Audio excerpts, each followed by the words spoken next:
അപ്പൊ സെക്കൻഡ് പാർട്ടിലേക്ക് എല്ലാവർക്കും സ്വാഗതം. റിഡ്ജ്വേ പാർക്കിന്റെ ഫ്രണ്ടിലാണ് നമ്മൾ എത്തിയിട്ടുള്ളത്. ബെക്കാം മാത്രമല്ല കേട്ടോ ഈ സ്കൂളിൽ പഠിച്ച സെലിബ്രിറ്റീസ്. ബെക്കാമിന്റെ ക്ലാസ്സിൽ ടീച്ചർ ചോദിച്ചു വലുതാകുമ്പോ എന്താവാൻ ആഗ്രഹം. ഇവിടുത്തെ ഏറ്റവും ഫേമസ് ആയിട്ടുള്ള അദ്ദേഹത്തിന്റെ പൊസഷൻ എന്ന് പറയുന്നത് ഈ വീടാണ്. ക്രിസ്മസ് ട്രീ ഒക്കെ ഉള്ളിൽ ഡെക്കറേറ്റ് ചെയ്ത് വെച്ചിട്ടുണ്ട്. ഹലോ എല്ലാവർക്കും നമസ്കാരം. ഞങ്ങൾ നിങ്ങളുടെ സ്വന്തം ഐഷയും അലീഷയും ഞങ്ങളുടെ ഒരു പുതിയ വീഡിയോയിലേക്ക് എല്ലാവർക്കും സ്വാഗതം. ചിലപ്പോ പുതിയ വീഡിയോ എന്ന് പറയാൻ പറ്റില്ല, പഴയ വീഡിയോന്റെ ബാക്കിയിലേക്ക് സെക്കൻഡ് പാർട്ടിലേക്ക്. ഞങ്ങൾ സെയിം ഡേ തന്നെയാണ് ഷൂട്ട് ചെയ്യുന്നത്, പക്ഷെ എല്ലാം കൂടെ ഒരുമിച്ചായ ഭയങ്കര ക്ലംസി ആയി പോയെന്ന് തോന്നി. അതുകൊണ്ടാണ് ഞങ്ങൾ രണ്ട് പാട്ടായിട്ട് ഇടാന്ന് വെച്ചാൽ. അപ്പൊ സെക്കൻഡ് പാർട്ടിലേക്ക് എല്ലാവർക്കും സ്വാഗതം. ഇത് ആദ്യമായിട്ട് വീഡിയോ കാണുന്ന ആൾക്കാരാണെങ്കിൽ നിങ്ങൾക്ക് പറഞ്ഞുതരാം. നമ്മള് പാർട്ട് 1 ആയിട്ട് ഡേവിഡ് ബെക്കാം എന്ന ഫുട്ബോൾ പ്ലെയറിന്റെ ലൈഫ് സ്റ്റോറീസിലൂടെ നമ്മൾ പോവായിരുന്നു. ലൈഫ് സ്റ്റോറീസ് എന്ന് പറയുമ്പോൾ അദ്ദേഹമായിട്ട് ബന്ധപ്പെട്ട ഓരോരോ സ്ഥലങ്ങളിലൂടെ ഞങ്ങൾ പോവായിരുന്നു. അതെ, അപ്പൊ ആദ്യത്തെ പാട്ടിൽ ഞങ്ങൾ ഒരു 3 സ്ഥലങ്ങൾ കാണിച്ചു. ഇനിയും കുറച്ച് സ്ഥലങ്ങളൂടി കാണിക്കാനുണ്ട്. അതെ, അദ്ദേഹം ജനിച്ചത് ലേറ്റൺ സ്റ്റോണിലായിരുന്നു. അപ്പോൾ ഞങ്ങൾ ലേറ്റൺ സ്റ്റോൺ ആണ് മെയിനായിട്ട് കവർ ചെയ്യുന്നത്. ഇനി നമുക്ക് കുറച്ചുകൂടെ കാര്യങ്ങൾ കാണാനുണ്ട്. അപ്പോൾ നമ്മൾ അതിന് വേണ്ടിയിട്ടാണ് ഈ വീഡിയോ ചെയ്യുന്നത്. അപ്പോൾ നമ്മുടെ പുതിയ വീഡിയോയിലേക്ക് എല്ലാവർക്കും സ്വാഗതം. അത് നമുക്ക് കാഴ്ചകളിലേക്ക് പോകാം. ഇതാണ് നമ്മുടെ ബെക്കാം ജനിച്ച ഹോസ്പിറ്റൽ കേട്ടോ. ബെക്കാമിന്റെ ആദ്യത്തെ വീടിന്റെ മുൻപിലാണ് നമ്മളിപ്പോൾ എത്തിയിട്ടുള്ളത്. 9 വയസ്സ് വരെ പഠിച്ച സ്കൂളാണിത്. ഇനി നമുക്ക് യാത്ര കണ്ടിന്യൂ ചെയ്യാം. ഇതാണ് ചിങ്ഫോർഡ് ടൗൺ സെൻറ്റർ. ഇവിടെ തന്നെ ആയിരുന്നു പ്രൈമറി സ്കൂളും. സ്കൂൾ കാലഘട്ടത്തിൽ ബെക്കാം താമസിച്ചിരുന്ന വീട് ഇവിടെയാണ്, പക്ഷെ അതിൻ്റെ അഡ്രസ്സ് ഒന്നും എവിടെ ഇല്ല. അപ്പോൾ നമ്മൾ ആദ്യം പറഞ്ഞ പോലെ ഇനിയും നമുക്ക് കുറച്ച് സ്ഥലങ്ങൾ കാണാനുണ്ട്. ഇപ്പം നമ്മൾ പോകാൻ പോകുന്നത് റിഡ്ജ്വേ പാർക്കിലേക്കാണ് അല്ലേ. റിഡ്ജ്വേ പാർക്ക് എന്ന് പറയുമ്പോൾ സ്കൂളിലൊക്കെ ഫുട്ബോൾസ് ഗെയിംസ് സംഭവങ്ങളൊക്കെ ഉണ്ടെങ്കിൽ പോലും സാധാ നമ്മുടെ നാട്ടിലുള്ള പോലെ ഈ കളിച്ച് ഫുട്ബോളിന്റെ ബേസിക്സ് പഠിത്തമെന്ന് പറയാം അല്ലേ. അതെ, അതിന് റിഡ്ജ്വേ പാർക്ക് എന്നാണ് പേര്. അപ്പോൾ റിഡ്ജ്വേ പാർക്കിന്റെ ഫ്രണ്ടിലാണ് നമ്മളിപ്പോൾ എത്തിയിട്ടുള്ളത്. അപ്പോൾ ഇതാണ് റിഡ്ജ്വേ പാർക്കിന്റെ എൻട്രൻസ്. ഗെയിംസിന് വേണ്ടിയിട്ടുള്ള എല്ലാ സെറ്റപ്പും ഇവിടെ ഉണ്ട്. Large open space, outdoor gym, play area, tennis court, അങ്ങനെ എല്ലാം തന്നെയുണ്ട്. അപ്പോൾ ഇവിടുന്നായിരിക്കാം ചിലപ്പോൾ ബെക്കാം ഫുട്ബോളിന്റെ ആദ്യ ചുവടുകൾ വെച്ച് തുടങ്ങിയത്.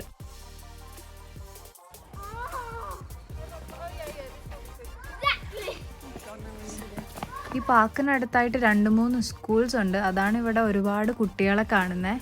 ഇവര് പഠിച്ച 2 സ്കൂളും ഇവിടെ അടുത്ത് തന്നെയാണ്. ഒരു സ്കൂൾ ഞങ്ങൾ കഴിഞ്ഞ വീഡിയോയിൽ കാണിച്ചു, ഒരെണ്ണം ഈ അടുത്ത് കാണിക്കും. ഞങ്ങൾ അങ്ങോട്ട് പോകുന്നതേ ഉള്ളൂ. ആ സ്കൂള് വിട്ട ടൈം ആയതുകൊണ്ട് കുറേ കുട്ടികൾ ഇവിടെ കളിക്കുന്നൊക്കെ ഉണ്ട്. നമുക്കതൊക്കെ കാണാം.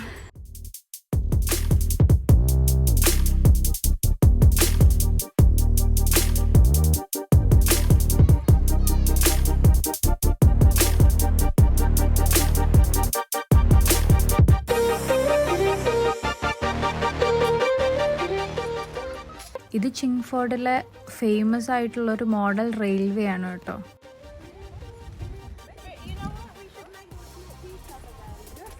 വാൾട്ട് ഡിസ്നി വരെ വന്നിട്ടുണ്ട് ഈ മിനിയേച്ചർ റെയിൽവേ സ്റ്റേഷൻ കാണാൻ. ഇത് കൂടെ റെയില് കണ്ടിങ്ങനെ കുഞ്ഞൊരു റെയിൽവേ സ്റ്റേഷൻ പോലെ. അതെ, ഇങ്ങനെ റെയിൽവേ സ്റ്റേഷൻ പോലെ ഉണ്ടാക്കിക്ക.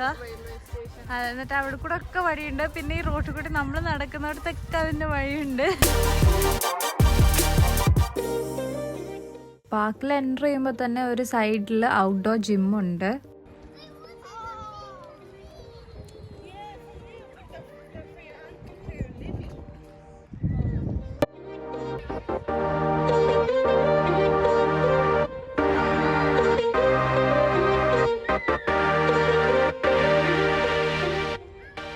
ഇവിടെ വലിയൊരു ടെന്നീസ് കോർട്ടുണ്ട്. അതിൻ്റെ സൈഡിലായിട്ട് ഒരു ഗോൾഫ് കോഴ്സും. ചിലപ്പോ ബെക്കാം കളിക്കുന്ന സമയത്തൊന്നും ഇത് ഇത്രയും വിപുലീകരിച്ചൊരു സ്ഥലം ആയിരിക്കണം എന്നില്ല. അടിപൊളി സെറ്റപ്പ് പ്ലേ ഗ്രൗണ്ട്. അതെ, ഇതിപ്പോ സെറ്റ് ആയിട്ടുണ്ട്. ജിമ്മ്, ബാക്കി എല്ലാ സാധനങ്ങളും. ചെറിയ കുട്ടികൾ കണ്ടർ 7 ഏജുള്ള കുട്ടികൾ കളിക്കാനുള്ള സ്ഥലങ്ങൾ, ടെന്നീസ്, ഗോൾഫ്, എല്ലാത്തിനും പറ്റിയ സ്ഥലങ്ങളും ഉണ്ട് ഇവിടെ. ഇതിപ്പോൾ ചിലപ്പോൾ മാറ്റിയതായിരിക്കും അല്ലേ. അതെ, ആ ഗ്രൗണ്ടിലേക്ക് ഞങ്ങൾ കടന്നു, പക്ഷേ ഭയങ്കര ചളിയാണ്. മാത്രമല്ല മഴയും പെയ്ത്, അപ്പോൾ ഭയങ്കര ഇങ്ങനെ പതുപതുപ്പുള്ള മണ്ണാണ് അവിടെ. നമുക്ക് വല്ലാതെ അവിടെ നിൽക്കാൻ പറ്റൂല. അപ്പം നമ്മൾ പാർക്കൊക്കെ കണ്ടു. ഇവിടെ കുറച്ച് ഇരുട്ടാവാൻ തുടങ്ങിയിട്ടുണ്ട്. അതിന് മാത്രം സമയമൊന്നും ആയിട്ടില്ല. എത്ര സമയമായി?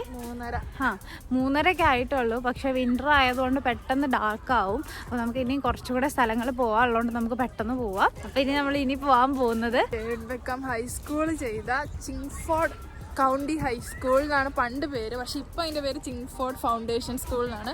അങ്ങോട്ടാണ് ഇനി പോകാൻ പോകുന്നത്. ഇവിടെ ആ സ്കൂളിലെ പിള്ളേരൊക്കെ ഇവിടെ ഈ റിഡ്ജ് വേ പാർക്കിൽ കളിക്കാൻ വന്നിട്ടുണ്ട്.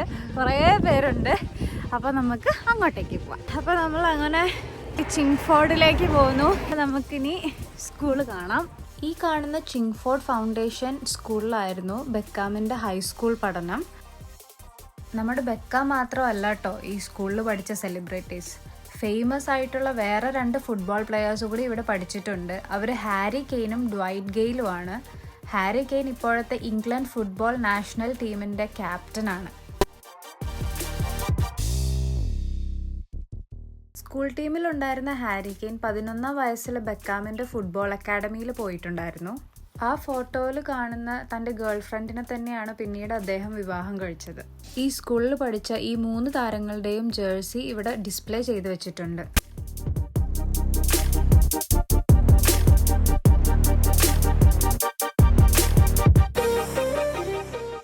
അപ്പോൾ ഞങ്ങളിങ്ങനെ ബെക്കാമിനെ കുറിച്ച് ഗൂഗിളിലൊക്കെ സെർച്ച് ചെയ്തപ്പോൾ ഞങ്ങളൊരു കഥ കേട്ടു.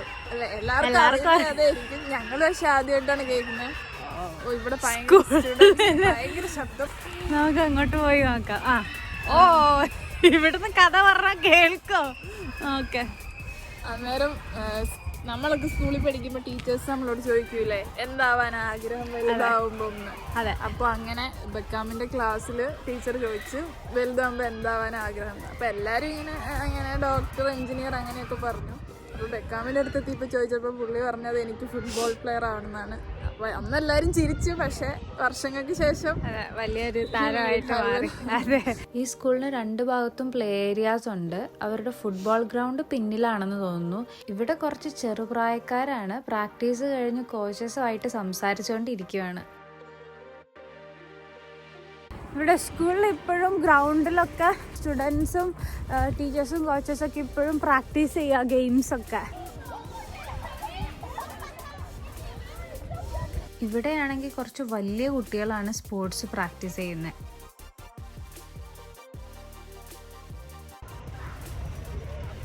നമ്മള് ഇനി വീട്ടിലേക്കാണല്ലോ. ഈ യുണൈറ്റഡിലെ കരിയർ തുടങ്ങി കഴിഞ്ഞപ്പം വാങ്ങിച്ച വീടാണത്. ഭയങ്കര ഫേമസ് ആണ് ആ വീട്. റോഡ് സൈഡിൽ തന്നെയാണ്. സോ ഒരുപാട് മീഡിയാസിലൊക്കെ വന്നിട്ടുള്ളൊരു വീട്. ഇതൊക്കെ ഇപ്പൊ നമ്മൾ കാണിച്ചതൊക്കെ അവര് ചെറുപ്പത്തിലുണ്ടായിരുന്ന സ്ഥലങ്ങളാണെങ്കിലും പിന്നെ കുറച്ചുകൂടെ ഫേമസ് ആയതിനു ശേഷമാണ് ഈ വീട് എടുത്തത്.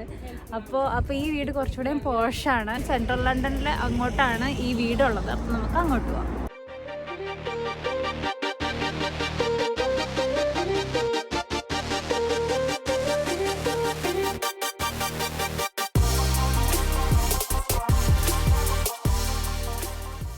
അപ്പോൾ നമ്മൾ അങ്ങനെ ബെക്കാം പഠിച്ച ഹൈസ്കൂളിൽ നിന്ന് നേരെ ഹോളണ്ട് പാർക്കിലേക്ക് എത്തിയിരിക്കുകയാണ്. അപ്പോൾ ഇത് നമ്മൾ വേറൊരു ദിവസമാണ് ഷൂട്ട് ചെയ്യുന്നത്. അന്ന് ഷൂട്ട് ചെയ്തായിരുന്നു. പക്ഷെ ഞങ്ങൾ എഡിറ്റ് ചെയ്യുന്ന അന്ന് രാത്രിയായി. പെട്ടെന്ന് രാത്രിയാവുന്നതുകൊണ്ട് ഞങ്ങൾ ഇവിടെ എത്തിയപ്പോഴത്തേക്കും ഇരുട്ടായിപ്പോയി. അന്നാലും ഞങ്ങൾ എടുത്തായിരുന്നു. പക്ഷെ എഡിറ്റ് ചെയ്തപ്പോൾ ഭയങ്കര ക്ലാരിറ്റി കുറവൊക്കെ തോന്നിയോണ്ട് ഞങ്ങൾ പിന്നെ അടുത്ത ദിവസം വന്നതാണ്. കുറച്ച് ഗ്യാപ്പ് വന്നിട്ടുണ്ട്. കാരണം ഞങ്ങൾക്ക് ജോലിയൊക്കെ ഉള്ളതുകൊണ്ട് ഇന്നാണ് ലീവ് കിട്ടിയത്. അപ്പോൾ നിങ്ങളൊന്ന് ക്ഷമിക്കണോ. അതെ. അപ്പോൾ നമ്മളിപ്പോൾ എത്തിപ്പെട്ടിരിക്കുന്ന സ്ഥലം എന്ന് പറയുന്നത് ഹോളണ്ട് പാർക്കാണ്. അത് ലണ്ടൻ സിറ്റി സെൻറ്ററിൽ നിന്ന് കുറച്ച് അടുത്താണ്. അപ്പോൾ നമ്മൾ ഇവിടെയാണ് ബെക്കാമിൻ്റെ കയ്യിൽ ഇപ്പോഴും ബെക്കാമിൻ്റെ സ്വന്തമായിട്ടുള്ള വീടുള്ളത്. ഇതുവരെ നമ്മൾ പോയതൊന്നും ഇപ്പോൾ ബെക്കാമിൻ്റെ സ്വന്തമല്ല. അതെ. അപ്പോൾ ഇവിടുത്തെ ഏറ്റവും ഫേമസ് ആയിട്ടുള്ള അദ്ദേഹത്തിന്റെ പൊസഷൻ എന്ന് പറയുന്നത് ഈ വീടാണ്. ഭയങ്കര ഒരു ലക്ഷൂറിയസ് വീടാണത്. ഇൻസ്റ്റഗ്രാമിലാണെങ്കിലും ട്വിറ്ററിലാണെങ്കിലും എല്ലാം ഈ ഒരു വീട് ഫേമസ് ആണ്. കാരണം ക്രിസ്മസ് സെലിബ്രേഷന്റെ ഫോട്ടോസ് ഒക്കെ അവർ ഷെയർ ചെയ്തു. ഹാലോവീൻ്റെ ഒക്കെ ബെക്കാം അവിടെ ഡെക്കറേറ്റ് ചെയ്യുന്ന ഫോട്ടോസ് ഒക്കെ വിക്ടോറിയ ബെക്കാം ഒക്കെ ആയിട്ട് സോഷ്യൽ മീഡിയയിൽ ഷെയർ ചെയ്തിട്ടുണ്ട്. അപ്പോൾ ഇത് അത്രയും ഫേമസ് ആയിട്ടുള്ള ഒരു വീടാണ്. ഇത് ഭയങ്കര ഒരു പോഷ് സ്ഥലമാണ്.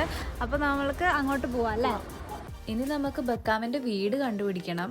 ഡോർ നമ്പർ 23 ആണ്. അപ്പോൾ നമുക്ക് ഇങ്ങനെ നടന്നു നോക്കാം.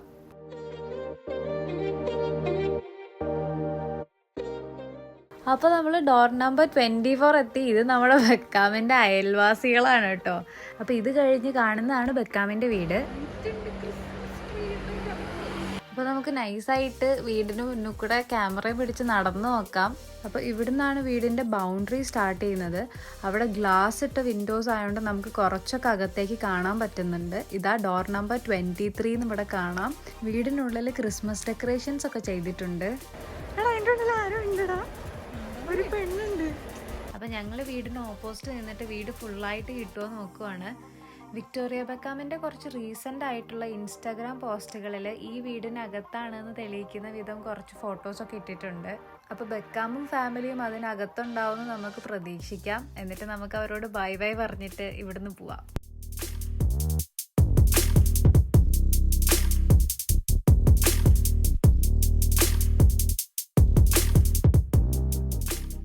അപ്പോൾ അങ്ങനെ നമ്മൾ ബെക്കാമിൻ്റെ ഇപ്പോഴും ഉള്ള വീട് കണ്ടു വന്നു. അതെ, അത് 23 ഹോളൻഡ് പാർക്കാണ്. ഈ ഹോളൻഡ് പാർക്ക് ഈ റോഡിൽ 23 നമ്പറുള്ള വീടാണ് അവരുടെ. അപ്പോൾ നമ്മൾ അറിയില്ലായിരുന്നു അവിടെ ആളുണ്ടോ ഇല്ലേന്നൊന്നും. പക്ഷെ ക്രിസ്മസ് ട്രീ ഒക്കെ ഉള്ളിൽ ഡെക്കറേറ്റ് ചെയ്ത് വെച്ചിട്ടുണ്ട്. അതിൻ്റെ ഉള്ളിലൊരു ലേഡി ഇരിക്കുന്നുണ്ട്. നമുക്കറിയില്ല ആരാന്നൊന്നും. അപ്പോൾ നമ്മൾ അതിൻ്റെ മുന്നിൽ കൂടെ പോയി. ഇവിടെ ക്രിസ്മസ് ലൈറ്റ്സ് വെച്ചിട്ടുണ്ട്. പിന്നെ ഉള്ളിൽ കുറേ ഡെക്കറേഷൻസ് ഒക്കെ ഉണ്ട്. നമുക്കെന്താ വെച്ചാൽ വീഡിയോ അങ്ങോട്ട് കാണിക്കാൻ പറ്റത്തില്ല. നമ്മളങ്ങനെ അതിൻ്റെ മുന്നിൽ കൂടെ നടക്കുമ്പോൾ ഗ്ലാസിൻ്റെ ഉള്ളിൽ കൂടെ നമുക്കിങ്ങനെ കാണാം. ഫുള്ളായിട്ട് നിങ്ങൾക്ക് കാണിച്ചു തരാനൊന്നും പറ്റത്തില്ല. പുറത്തുനിന്നുള്ളൊരു വ്യൂവേ കാണിച്ചു തരാൻ പറ്റത്തുള്ളൂ. വീഡിയോ ലേറ്റ് ആയത് ഞങ്ങള് അന്ന് ക്ലാരിറ്റി ഇല്ലാത്തതുകൊണ്ടാണ്. എല്ലാവരും ക്ഷമിക്കണം, കുറച്ച് ലാഗ് വന്നിട്ടുണ്ടെന്ന് ഞങ്ങൾക്ക് അറിയാം. ഇപ്പോൾ ക്ലാരിറ്റി ഇല്ലാത്ത കാണിക്കണേക്കാളും നല്ലത് കുറച്ചുകൂടെ നല്ലതാക്കി കാണിക്കുകയാണെന്ന് വിചാരിച്ചിട്ടാണ്. അപ്പോൾ കുഴപ്പമൊന്നുമില്ല, നമ്മൾ അടിച്ചു പൊളിച്ച് നമ്മുടെ ഈ വീഡിയോ കഴിഞ്ഞു. ഞങ്ങൾക്ക് കുറേ പുതിയ സബ്സ്ക്രൈബേഴ്സിനെയും പുതിയ വ്യൂവേഴ്സിനെയൊക്കെ കഴിഞ്ഞ വീഡിയോയിൽ കിട്ടി. കുറേ പേര് നല്ല കമന്റ് ഒക്കെ പറഞ്ഞു. ഒത്തിരി സന്തോഷം. അതെ, സോ മച്ച്. അത് നമ്മൾ ചെയ്യാത്തൊരു കണ്ടന്റ് ആയിരുന്നു ഇത്. അതുകൊണ്ടാണെന്ന് തോന്നുന്നു. അപ്പോൾ നമ്മൾ ഇനിയും ഇങ്ങനത്തെ കുറച്ച് വെറൈറ്റി ആയിട്ടുള്ള സംഭവങ്ങൾ ചെയ്യാൻ ശ്രമിക്കാം. അപ്പോൾ എല്ലാവർക്കും ഈ വീഡിയോ ഇഷ്ടപ്പെട്ടിട്ടുണ്ടെങ്കിൽ ലൈക്ക് ചെയ്യുക, ഷെയർ ചെയ്യുക, കമൻറ്റ് ചെയ്യുക. നിങ്ങൾക്ക് ഇനിയും ഇങ്ങനത്തെ ഓരോരോ വെറൈറ്റി വീഡിയോസ് കാണാൻ ആഗ്രഹം ഉണ്ടെങ്കിൽ അത് എന്തൊക്കെയാണെന്ന് കമൻറ്റ് ചെയ്യുക. എന്നാലും നമുക്ക് അറിയത്തുള്ളൂ. അതിൻ്റെ കൂടെ ഇതുവരെ ചാനൽ സബ്സ്ക്രൈബ് ചെയ്യാത്തവർ ചാനലൊന്ന് സബ്സ്ക്രൈബ് ചെയ്ത് ഞങ്ങളെ സപ്പോർട്ട് ചെയ്യുക. കൂടെയുള്ള ബെൽ ബട്ടൺ കൂടി എനേബിൾ ചെയ്താൽ ഞങ്ങൾ പുതിയ പുതിയ വീഡിയോസ് ഉമ്പോൾ നിങ്ങൾക്ക് നോട്ടിഫിക്കേഷൻ ആയിട്ട് വരുന്നതായിരിക്കും. നമുക്ക് ടാറ്റ ബൈ ബൈ ആവാം. അതെ, ടാറ്റാ.